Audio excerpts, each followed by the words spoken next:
நீங்க ஆசைப்பட்டது எல்லாமே கிடைக்க ஒரு வார்த்தை போதும்னு சொன்னா நம்புவீங்களா? இது விளையாட்டு இல்ல. இந்த ஒரு வார்த்தை என் வாழ்க்கையையே தலைகீழா மாத்திடுச்சு. இன்னைக்கு அந்த ரகசியத்தை உங்களுக்கு நான் கொடுக்கப் போறேன். ரெடியா இருங்க. நம்ம எல்லாருக்குமே பெரிய கனவுகள் இருக்கு. ஆனா, திரும்ப திரும்ப முயற்சி பண்ணி தோத்து, கடைசியில நமக்கு ராசி இல்லன்னு மூலையில உட்கார்ந்துடுறோம். ஆனா, பிரச்சனை அது இல்ல. பிரச்சனை உங்க எண்ணத்தோட அதிர்வு. இது நடக்காதுன்னு நீங்க திரும்ப திரும்ப சொன்னா, இந்த பிரபஞ்சமும் ஓகே நடக்காதுன்னு சொல்லும். ஆனா இப்போ நாம அத ஹேக் பண்ண போறோம். அந்த ரகசிய வார்த்தை இன்ஷா அல்லாஹ். இதுக்கு அர்த்தம் இறைவன் நாடினால். இது வெறும் பிரார்த்தனை இல்ல. இது ஒரு பிரபஞ்ச கட்டளை. குர்ஆன்ல 18வது அத்தியாயத்திலேயே அல்லாஹ் கூறுகிறான், எதிர்காலத்தை பத்தி பேசும்போது இன்ஷா அல்லாஹ் சொல்லுங்கன்னு. இதை நீங்க சொல்ற நொடியில பிரபஞ்சத்தோட சக்தி என் கூட இருக்குன்னு உங்க ஆழ்மனசுல பதிய வைக்கிறீங்க. உங்க வைப்ரேஷன் ராக்கெட் வேகத்துல எகிரும். இதுதான் அல்டிமேட் ஃப்ரீக்வென்சி ஹேக். இந்த வார்த்தையின் சக்தி எவ்வளவு பெருசுன்னு புரிய வைக்க, நபிகள் நாயகம் ஸல்லல்லாஹு அலைஹி வஸல்லம் அவர்களின் வாழ்க்கையில் நடந்த ஒரு சம்பவத்தைச் சொல்றேன். மக்காவில் இருந்த குறைஷி மக்கள் யூதர்களிடம் ஆலோசித்து நபிகள் நாயகம் ஸல்லல்லாஹு அலைஹி வஸல்லம் அவர்களின் ஞானத்தை சோதிக்க 3 கடினமான கேள்விகளை கேட்டாங்க. குகைவாசிகள் யார்? உலகம் சுற்றிய துல்கர்னைன் யார்? மற்றும் ரூஹ் என்றால் என்ன? நபிகளார் இறைவனிடமிருந்து பதில் வரும் என்ற நம்பிக்கையில் சற்றும் யோசிக்காமல், நாளைக்கு பதில் சொல்கிறேன் என்று கூறிவிட்டார்கள். ஆனால் அந்த ஒரு வார்த்தையை சொல்ல மறந்துட்டாங்க. இன்ஷா அல்லாஹ். அதன் பிறகு என்ன நடந்தது தெரியுமா? ஒரு நாள், 2 நாள் இல்ல.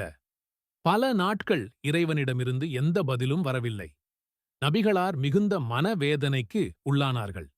எதிரிகள் ஏளனம் செய்ய ஆரம்பித்தனர். கடைசியாக இறைவனிடமிருந்து பதில் வந்தது. அந்த 3 கேள்விகளுக்கான பதில்களோடு ஒரு முக்கியமான கட்டளையும் வந்தது. அது குர்ஆனின் 18வது அத்தியாயத்தில் இடம்பெற்றது. எந்த ஒரு விஷயத்தையும் குறித்து நாளை இதைச் செய்வேன் என்று கூறாதீர்கள். இன்ஷா அல்லாஹ், அதாவது இறைவன் நாடினால் என்று சேர்த்துக் கூறினால் தவிர. இறைவனின் தூதருக்கே பாடம் கற்பித்த வார்த்தை இது. இதை நீங்க சொல்ற நொடியில பிரபஞ்சத்தோட சக்தி என் கூட இருக்குன்னு உங்க ஆழ்மனசுல பதிய வைக்கிறீங்க. உங்க வைப்ரேஷன் ராக்கெட் வேகத்துல எகிரும். இதுதான் அல்டிமேட் ஃப்ரீக்வென்சி ஹேக். இப்போ உங்களுக்கு ரகசியம் தெரியும். அந்த ஒரு வார்த்தை இன்ஷா அல்லாஹ்.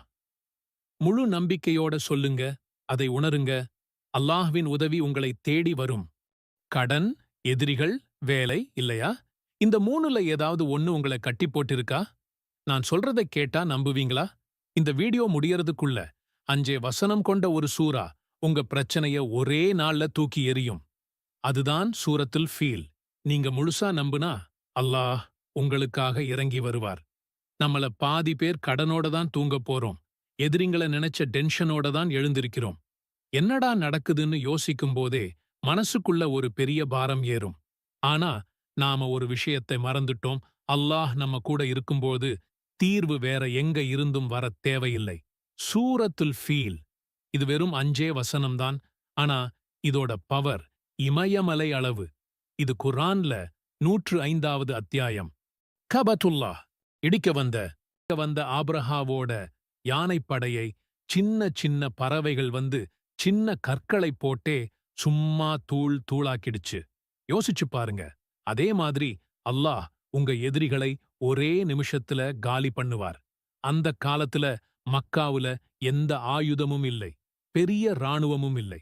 ஆனா அல்லாஹ் வெறும் பறவைகளை வச்சு அவ்வளவு பெரிய படையை அழிச்சுக் காட்டினார். ஃபஜ்ர் தொழுததும் இந்த சூறாவை அரபியிலோ அல்லது தமிழ் அர்த்தத்தோடையோ 9 முறை ஓதுங்க. ஒவ்வொரு தடவை ஓதும்போதும் உங்க வாழ்க்கையில என்ன தேவையோ அத மட்டும் முழுசா மனசுல நினைச்சுக்கோங்க. முடிச்சதும் கண்ணை மூடி சொல்லுங்க, யா அல்லாஹ், இந்த சூரத்துல் ஃபீலின் பரக்கத்தால் என் கவலைகளை நீக்கு. இதை 7 நாள் செய்யுங்க. ஆனா நீங்க உண்மையாவே நம்புனா முதல் நாளே அதிசயம் நடக்கும். இனிமே எதுக்கு கவலை? சூரத்துல் ஃபீல் உங்க பாக்கெட்ல இருக்கு. இன்னைக்கே இந்த சேலஞ்சை தொடங்குங்க. நாளைக்கே ரிசல்ட்ட பாருங்க. இன்ஷா அல்லாஹ். உலகின் கடைசி ஃபைனல் பாஸ் ஜெயிக்க ஒரு சீக்ரெட் கோடு இருக்குன்னு சொன்னா நம்புவீங்களா? அந்த ஃபைனல் பாஸ் தான் தஜ்ஜால். அவனோட வருகையின் போது மிக உறுதியான இறை நம்பிக்கையாளர்கள் கூட நிலை தடுமாறிப் போவார்கள். இதுதான் மனித இனம் சந்திக்கப் போகும் மிகப்பெரிய, மிக கடினமான சோதனை. ஆனா, இந்த பயங்கரமான சோதனையிலிருந்து உங்களை காப்பாற்ற ஒரு ஊடுருவ முடியாத கவசம் குரானிலேயே இருக்குன்னு சொன்னா, ஒரே ஒரு சூரா உங்களை தஜ்ஜாலிடமிருந்து பாதுகாக்கும்னா, அதோட ரகசியத்தை நீங்க தெரிஞ்சுக்க வேண்டாமா? இன்னைக்கு நாம சூரா அல் கஃப், அந்த சீக்ரெட் கோட் அன்லாக் பண்ண போறோம். இந்த வீடியோவோட இறுதியில அல்லாஹ்வின் பாதுகாப்பை எப்படி பெறுவதுன்னு உங்களுக்கு துல்லியமா தெரியும். இதை நீங்க மிஸ் பண்ணவே முடியாது. இது வெறும் வார்த்தைகள் இல்லை. இது நபிகள் நாயகம் ஸல்லல்லாஹு அலைஹி வஸல்லம் அவர்களே கொடுத்த வாக்குறுதி. அவங்க நமக்கு நம்ப முடியாத சில லைஃப் ஹேக்குகளை கொடுத்திருக்கிறாங்க. வெள்ளிக்கிழமை சூரா அல் கஃப் ஓதுங்க. அடுத்த வெள்ளி வரைக்கும் உங்களுக்கு ஒரு பாதுகாப்பு ஒளி கிடைக்கும். யோசிச்சு பாருங்க, ஒரு வாரம் முழுக்க ஒரு டிவைன் லைட் உங்களை சுத்தி இருந்தா எப்படி இருக்கும்?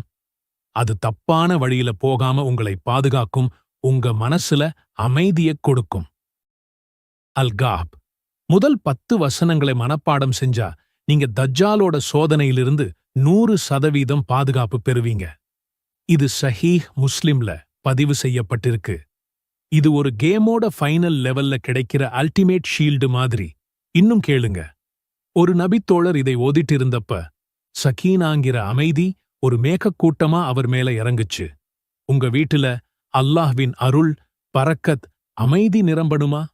அங்கே சூரா அல் கஃப் சத்தம் ஒலிக்கணும். அவ்ளோதான். சரி, ஏன் இந்த சூறாவுக்கு இவ்வளவு பவர்? இதுக்குள்ள 4 மாபெரும் சோதனைகளை எப்படி ஜெயிக்கணும்ங்கிற ப்ளூபிரிண்ட் இருக்கு. இது வெறும் கதைகள் இல்லை. இது ஒரு ட்ரெய்னிங் சிமுலேஷன். சில இளைஞர்கள் அவங்களோட நம்பிக்கையை ஒரு கொடுங்கோல் மன்னனிடமிருந்து காப்பாத்திக்க ஒரு குகைக்குள்ள ஒளிஞ்சாங்க. அவங்க தியாகத்துக்கு பரிசா அல்லாஹ் அவங்களை 309 வருஷம் தூங்க வச்சு எழுப்பினான். நாம எந்தச் சூழ்நிலையிலும் நம்ம ஈமானை விட்டுக் கொடுக்கக் கூடாதுங்கிறதுதான் இதோட பாடம். ஒருத்தனுக்கு அல்லாஹ் 2 பிரம்மாண்டமான தோட்டங்களை கொடுத்தான்.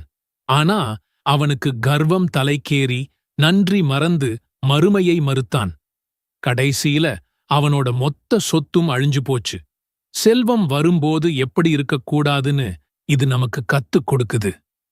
தன்னை விட அறிவாளி ஒருவர் இருக்காருன்னு தெரிஞ்சதும் மூசா அலைஹிஸ்ஸலாம் அவர்களே அவர்கிட்ட ஞானம் கத்துக்கப் போனாங்க. அந்த பயணம்தான் அவங்களுக்கு புரிய வச்சது, மனுஷனோட அறிவு ரொம்பச் சின்னது, அல்லாஹ்வின் ஞானம் ரொம்ப பெருசுன்னு. வெளித்தோற்றத்தை பார்த்து ஏமாறக்கூடாதுங்கிறது தான் இதுல இருக்கிற சீக்ரெட். அல்லாஹ் துல்கர்னைனுக்கு இந்த பூமியில நம்ப முடியாத அதிகாரத்தை கொடுத்தான். ஆனா அவர் அதை நீதிக்கும் மக்களோட நல்லதுக்கும் மட்டும்தான் பயன்படுத்தினார். யஃஜூஜ் மஃஜூஜ் கூட்டத்துக்கிட்ட இருந்து மக்களை காப்பாத்த ஒரு இரும்புச் சுவரையே கட்டுனார். பவர் கையிலிருந்தா அதை எப்படி யூஸ் பண்ணணுங்கிறதுக்கான பெர்ஃபெக்ட் உதாரணம் இது.